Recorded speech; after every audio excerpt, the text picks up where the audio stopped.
Hola, bienvenidos a todos. Una semana más en mi espacio seguro, un espacio para mariconear el algoritmo, disponible como ya sabéis tanto en YouTube como iBooks y Spotify. Espero que el podcast de la semana pasada os haya gustado. Esta semana, perdonadme, bueno, no me noto tan mal la voz como yo pensaba que iba a estar un poco más floji.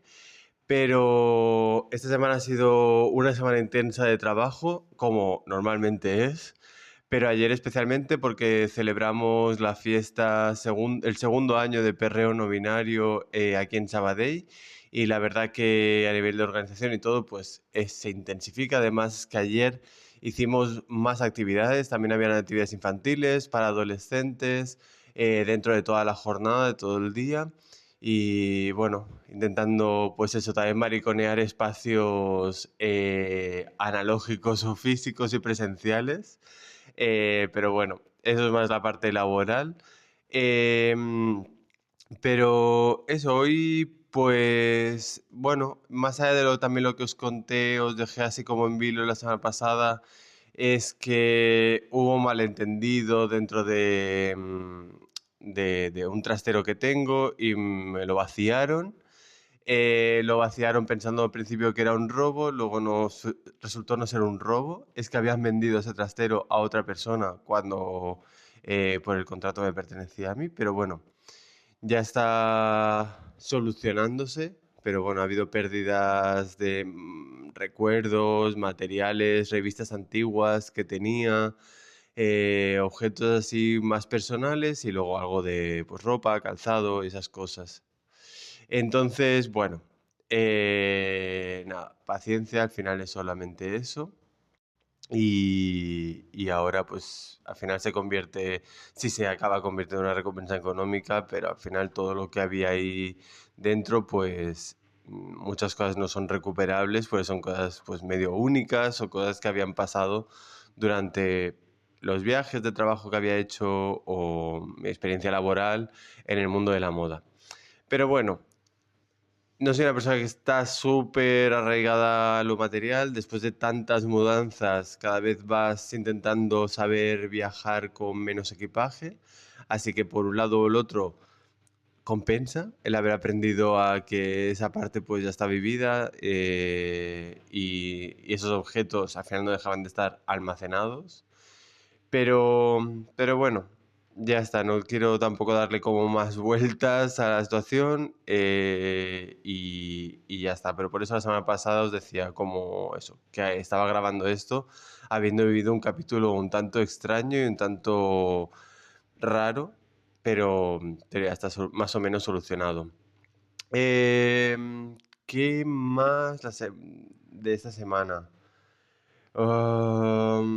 Es que ha sido eso, como he estado pensando bastante en este tema, no le he dado tantas vueltas a de qué iba a hablar hoy, pero sí que me había apuntado como tres ideas, sobre todo hablando desde una y relacionándolo también como en vinculación o relacionado con el capítulo anterior. En el capítulo anterior hablábamos sobre, volvíamos a hablar sobre el cispassing, sobre un tema de entrar, salir del armario y tal.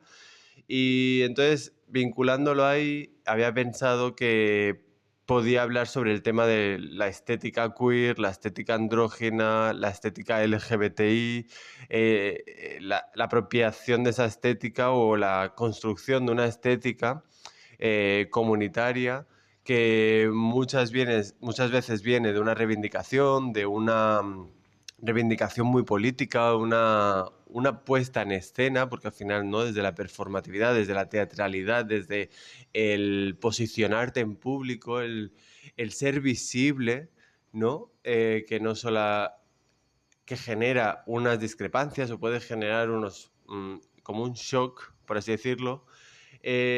Pues quería como vincular esta parte de por qué se habla de esa estética queer o LGTBI, desde casi hasta no malentendido, pero sí como un ataque. Por eso, desde las manifestaciones, del orgullo o las celebraciones propias del colectivo, muchas veces pasan reivindicando desde esa deconstrucción de lo estético,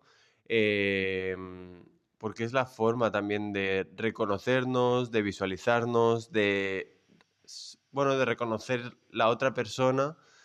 Son códigos y esto no es nada nuevo. Al final, cuando estás de alguna manera irrumpiendo dentro de la norma o dentro de la heterosexualidad obligatoria o del cisgénero obligatorio, el poder reconocer a otra persona en tu territorio o en un club o en un espacio donde puede ser castigado o no ser celebrado esa disidencia, los símbolos estéticos, a veces más sutiles y a veces mucho más obvios, han dado mecanismos a este reconocimiento. Por ejemplo, un símbolo muy común es el de los pendientes, ¿no? Según donde lo llevas, decían, ¿no? Pues a la izquierda o tal, eras marica.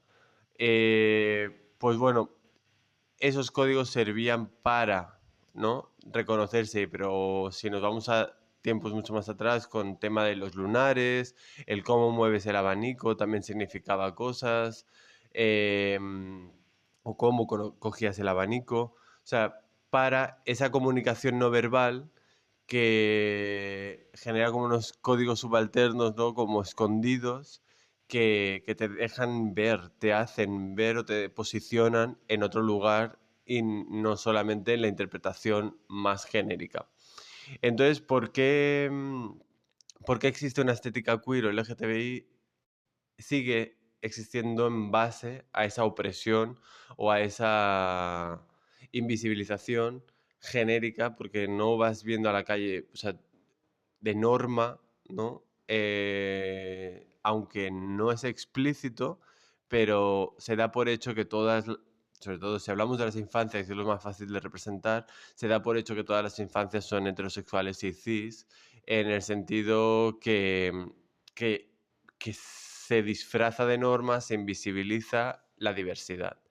Y entonces, claro, ahí ya vas aprendiendo que tienes que distinguirte o tienes para encontrar a la otra parte de la comunidad, ¿no? Para no sentirte sole, necesitas esos códigos o esa vestimenta o esa estética, etcétera. Entonces, por eso se asocia muchas veces, y no solamente hablando desde el mundo del drag o desde la cultura de club, ¿no? Incluso desde las propias tendencias de moda que muchas personas luego heterosexuales y cis se apropian para hacer su marketing y para vender su producto o porque ahora se reconoce como, bueno, parte de una norma, ¿no? El según qué vestimentas o qué diseños, etcétera. Y por eso es tan peliagudo el tema de según para qué se utiliza, si es para comercializar o es realmente un mecanismo de defensa. Bueno, no solo de defensa, sino también de buscar esa comunidad en un espacio mucho más hostil.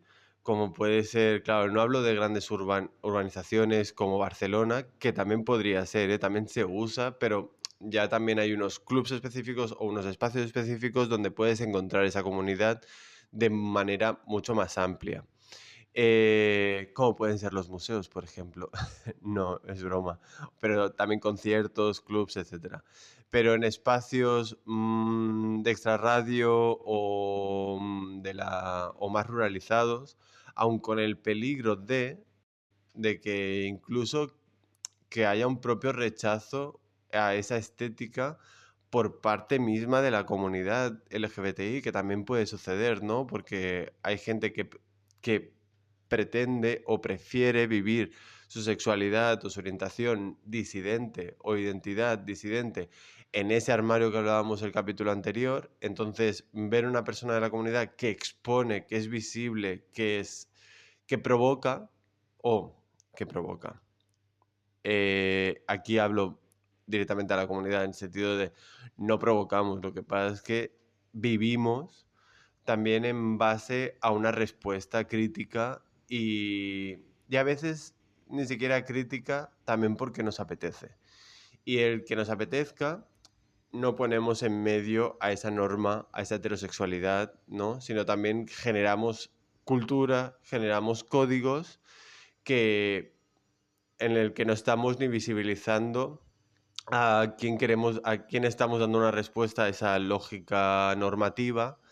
Y también es interesante, ¿no? Porque si no, a veces también hay esta crítica desde la norma de, ay, que llamáis la atención, que solo queréis hacer el show. Y esto ha pasado mucho con las celebraciones LGTBI del orgullo, por ejemplo, ¿no? Como qué imagen de payasas que damos, y es que también la seriedad o esa cosa formal también está muy vinculado a lo patriarcal. Está vinculado a esa seriedad, a esa academia, a ese razonamiento, al ser humano que pasa por la razón y deja una banda toda esta parte emocional, la parte artística, la parte crítica o la parte incluso de desmontar, de desgranar todo aquello que va más allá, incluso visibilizar el por qué nos molesta, ¿no? O por qué no podemos tomar en serio o respetar a una persona que estéticamente juegue con otros cánones o con otros parámetros, otros paradigmas que salen de ese traje tres piezas o de ese bien vestir institucionalizado y muy politizado dentro de el mundo económico, el mundo que manda, del poder, ¿no? Y esto incluso RuPaul lo comentaba de el show, ¿no? Drag, lo haces en drag, pero las reuniones de gestión, cuentas, contratos, etcétera, un traje. Y, y en ese binarismo que supuestamente intentamos desmontar, también sigue existiendo, se sigue reproduciendo este patriarcado en el que, ¿no? Para hablar de cosas serias nos ponemos firmes como hombres, pero en cambio cuando queremos luego mostrar el show, el espectáculo, la belleza, lo romántico, lo que sí que se puede consumir como producto, entonces ya puede ir vinculado o tiene más espacio para ir vinculado hacia lo femenino. Entonces me parece interesante cómo gente del mismo colectivo sigue con esta reivindicación crítica hacia que seamos unos payases a la hora de mostrarnos, de visibilizarnos, pero es que lo que justamente intentamos también desde un pensamiento feminista, ¿no? Crítico, es que sí, es que también podemos tener discurso, podemos sentarnos en una mesa, podemos dialogar, podemos generar unos lazos súper familiares, estrechos, podemos el saber estar, que no me gusta utilizar esa expresión, pero ese saber estar, pero podemos saber estar y a la vez podemos disfrutar de nuestros cuerpos y podemos explotarlos en el sentido de destruirlos, ¿no? De deconstruir la estética y ir mucho más allá de del disfraz que también se ha vendido como algo ¿no? normativo, algo que está vinculado a ese poder, sí, a esa sensación de seriedad. Entonces, también como la estética queer, en ese sentido, apropiada como un derecho a ser, como un derecho a ser reconocidos, más allá, bueno, de lo vinculado a lo tradicionalmente. O sea, también como cuestionar por qué una cosa es más respetable que otra, ¿no?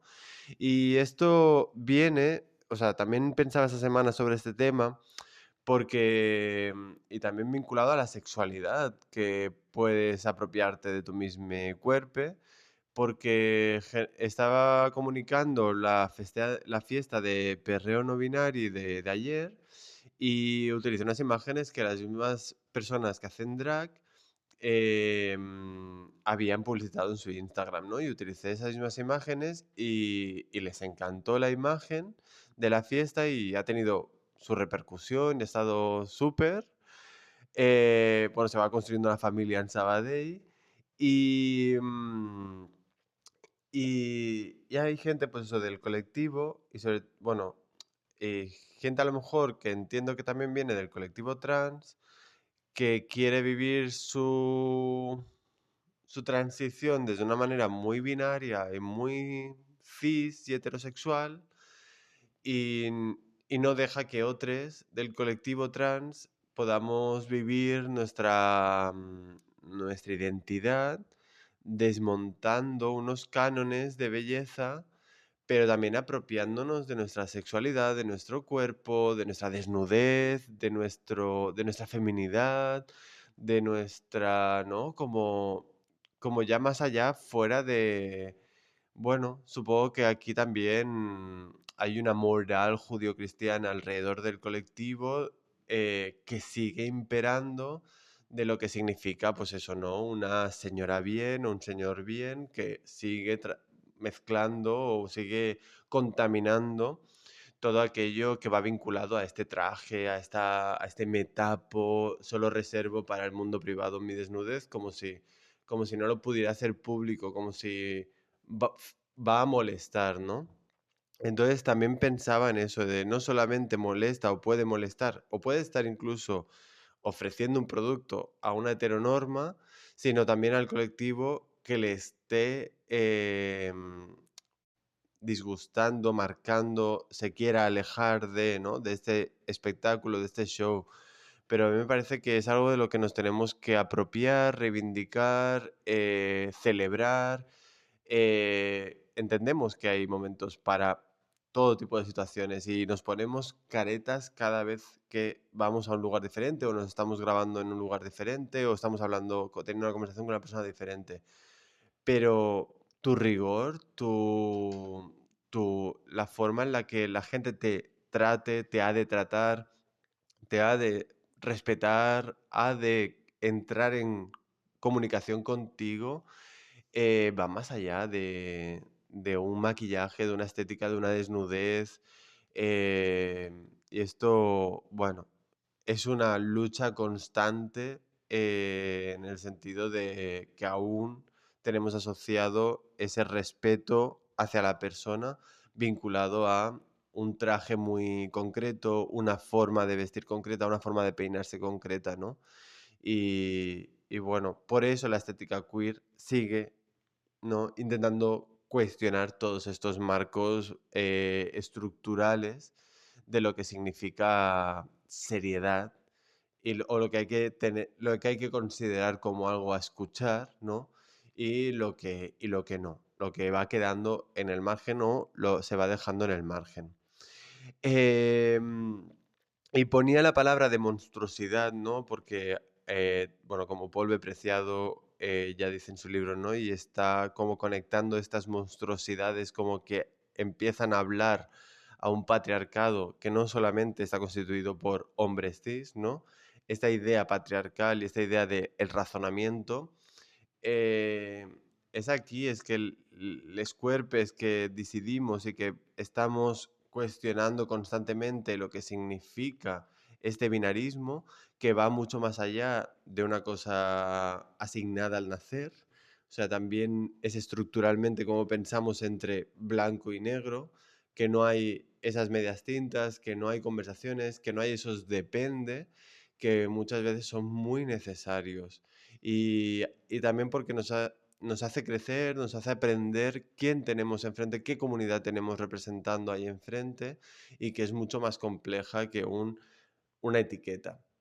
Entonces, en ese sentido, para explicarlo, porque a lo mejor todavía y generaciones nuevas del colectivo que también se cuestionen esto, si celebramos nuestra diversidad, si salimos a la calle no solo con la lucha reivindicativa más asociada a una violencia, que también, sino también a una celebración y a una parte de hacer que toda la comunidad se sienta abrazada, se sienta reconocida, forma parte de esta monstruosidad corporal, pasando desde todas las intersecciones a celebrar, a decidir, a poder ser y a poder existir.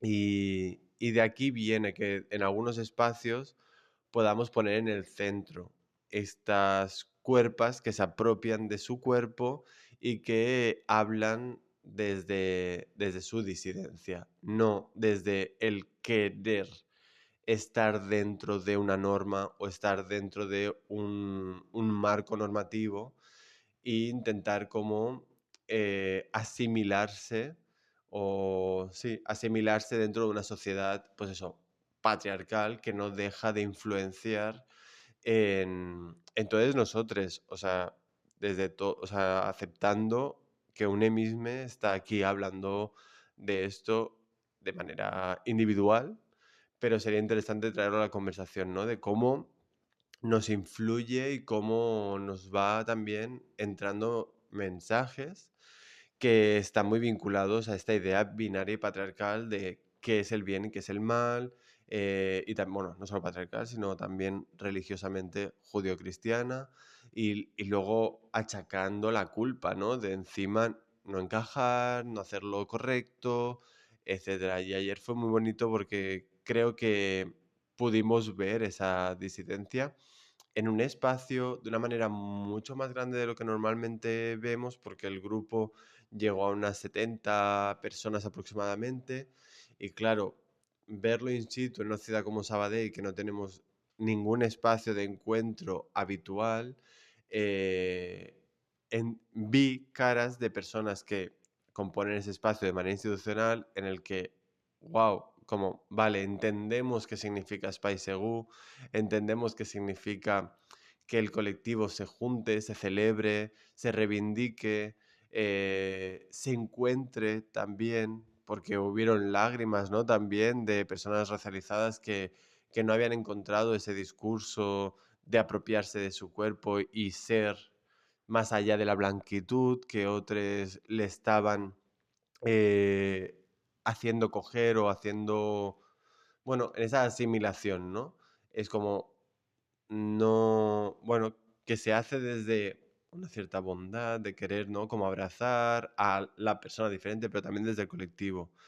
Y es como, ostras, ha tenido su espacio para poder ser vista también y ser reconocida, que eso es súper importante, el poder ser reconocida y aparte cerquita de casa, no siempre como en otros espacios alejados, más céntricos y además de pago, que también ayer al final el espacio era gratuito. Así que esa es la finalidad de la estética. Hay una parte de monstruosidad que quiere hablar, que quiere expresarse, ¿no? Y también hablo desde mi vivencia personal, que a veces, y por eso reflexionaba, a veces he intentado hacer como looks un poco más femme, más vinculados a una belleza canónica, pero no, y pero tampoco me acabo de encontrar ahí. O sea, para mí mi monstruosidad o esa identidad, incluso desde el no binarismo, entra dentro del clown, de la payasada y del poder salir, de quitarte esta coraza, ¿no? Del beauty, del glam, que está súper y me encanta ver a gente que lo hace súper bien y que le sale muy bien, pero pero no es a mí me pa y también es súper reivindicativo. Desde cada identidad, desde cada cuerpo entiende cuál es su ese yo que emerge cuando empieza a maquillarse, cuando empieza a vestirse, ¿no? Cuando empieza a hacer esta estética alrededor de su corporalidad. Pero para mí va muy vinculada la estética queer, desde mi identidad, a, a ese salirme de la raya, a ese... sí, a ese mezclar cosas que a lo mejor, y no llegando a lo kitsch, pero sí como buscando otra corporalidad que va más allá de esa masculinidad hegemónica y de esa feminidad hegemónica. Entonces sí que ahí van emergiendo cosas, pero también es interesante el no encontrar un look perfecto desde el día uno, o sea, también, ¿no? Ir como ensayando, probando, también te das cuenta cuando vas relacionándote con el público en esas caracterizaciones, em, bueno, qué reacciones, de qué puedes hablar, cómo puedes hablar, qué caras, qué miradas. Y bueno, es excitante también poder salir del personaje en el que, por ejemplo, yo he decidido en el podcast pues estar con la cara lavada, lo hago los domingos por la mañana, normalmente es como al final ya de la semana. Siento que es un espacio seguro. Y no quiero decir que el make-up o la estética también, que también sirve para escondernos un poco a veces de esta intimidad, de este ser que se acerca más a una norma. Pero por eso el nombre era tan apropiado como de mi espacio seguro para hacerlo de una manera, pues eso, como mucho más amable y menos impuesta o ficticia, entre comillas, porque la ficción, a mí me parece que todo es ficción, por lo que decía de las caretas anteriormente, ¿no? Según a quien tenga delante, tomaré un tono, tomaré una corporalidad, tomaré una posición, tomaré un tono de voz, tomas un discurso diferente, hablaremos de narrativas diferentes, conceptualizaré diferente el mensaje que me esté transmitiendo la persona que tengo delante. Entonces, por eso en esta sensación de espacio seguro quería como algo que perteneciera a un me acabo de levantar y empezó a hablar desde aquí qué ha sucedido en la semana. Pero bueno, habrán días, no digo que no, que me haga algún look un poco más vinculado a esta monstruosidad que habla. Pero eso a mí me parece monstruoso, ponerse un micro, ¿no? Y hablar y compartir estas reflexiones, em, pues eso, sin que nadie me calle. Que a veces en grupos más heterosexuados he intentado, cuando incluso se me ha hecho la demanda o preguntas sobre temas del colectivo, a la mínima que el concepto o ha estado vinculado con capitalismo, con patriarcado, con feminismo o a veces incluso con la sexualidad, se ha cambiado de tema o se ha desvinculado, o incluso, bueno, ya he dicho con capitalismo, sí, con economías, se ha intentado como pasar de tema o la sensación de ya está otra vez, y en este caso no diré el pesade porque ha sido el pesado que vuelve a hablar de este tema, cuando se me ha reclamado incluso, ¿eh? Entonces, para mí este espacio es eso. Aquí nadie puede interrumpirme, excepto, bueno, mi perro o alguna persona si llamara, pero normalmente domingo por la mañana estoy tranqui en casa. Así que eso, entonces en este espacio que tengo esta oportunidad de reflexionar sobre estos temas, pues también, ¿por qué? Me preguntaba, ¿no? Como, ¿por qué toda esta parte de belleza canónica y de monstruosidad? ¿Por qué no también en algún momento y que, y que va influenciando, ¿no? Como las monstruosidades estéticas queer van también influenciando en la estética normativa, ¿no? Ya lo decía como un poco al principio, esa parte de apropiación por artistas muchas veces masculinos que van cogiendo estas estéticas queer y se las van apropiando para comercializar un producto o para llegar a un público más LGBT o más sensibilizado. Eh, Claro, pero al final, cuando quieren volver a este espacio normativo, tienen, no ha habido un espacio de lucha o no ha habido una estética vinculada a la lucha y de repente vuelven a entrar dentro de lo canónico, de la belleza, porque la estética queer como decía antes, aparte de comunicar, no es una cosa ni nueva, ni a la moda, ni, no sé, ni vinculado a un espacio-tiempo. Hay cosas puntuales que se han dado en este marco temporal y territorializado, contextualizado, pero que de trasfondo, esta parte lucha, esta parte visibilidad, sigue estando vinculada. ¿Qué quiero decir con esto? Que comercializar esta lucha no deja de ser parte de un comercio, de una economía detrás o parte de una apropiación como eso, ¿no? Como tal, pero le rebaja y pierde el sentido de la lucha.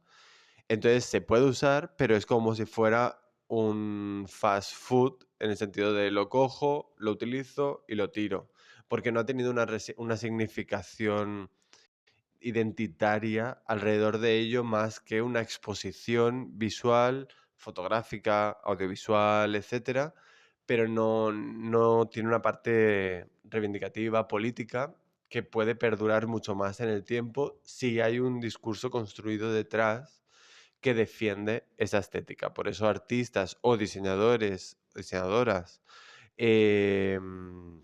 o personas vinculadas al mundo del arte, que sí que les ha atravesado esta lucha, ha sido parte de una caracterización y parte de un discurso que, si miras la narrativa a lo largo de décadas, sí que ha pertenecido, sí que ha estado vinculada a ello. Así que, vale, entonces eso, por eso pienso, ¿no? O sea, nos tenemos que hacer la reflexión de por qué no somos belleza canónica, ¿no? O por qué, o qué se considera belleza canónica. Y aquí la pregunta de, vale, si yo veo algo reconocido como incluso deseable, incluso sexualizado, incluso como una marca de identidad que me acerca a una cierta norma o a un cierto grupo mayoritario, ¿por qué eso sí y por qué no otras estéticas o otras formas de presentarse al mundo? Y con esto quería acabar el capítulo de hoy. Si tenéis alguna duda, preguntas, etcétera, lo podéis dejar en comentarios y así incluso puedo hacer respuestas para el podcast de la semana que viene. Me parece que más o menos ya está. Gracias por las visualizaciones, gracias por los comentarios, porque ha habido un poco, bueno, la semana pasada hubo un poco más de debate con lo de entrar y salir del armario, pero eso, hoy me apetecía traerlo como desde la estética, de por qué también la estética nos sirve para salir del armario, entrar en el armario, y por qué nos podemos disfrazar poniéndonos un traje 3 piezas, un traje de corbata y tal, y, y, y qué es considerado disfraz, ¿no? Preguntaros qué significa disfraz y por qué no todo es disfraz. Un abrazo enorme, espero que os haya gustado, nos vemos en el siguiente capítulo. Un abrazo, chao.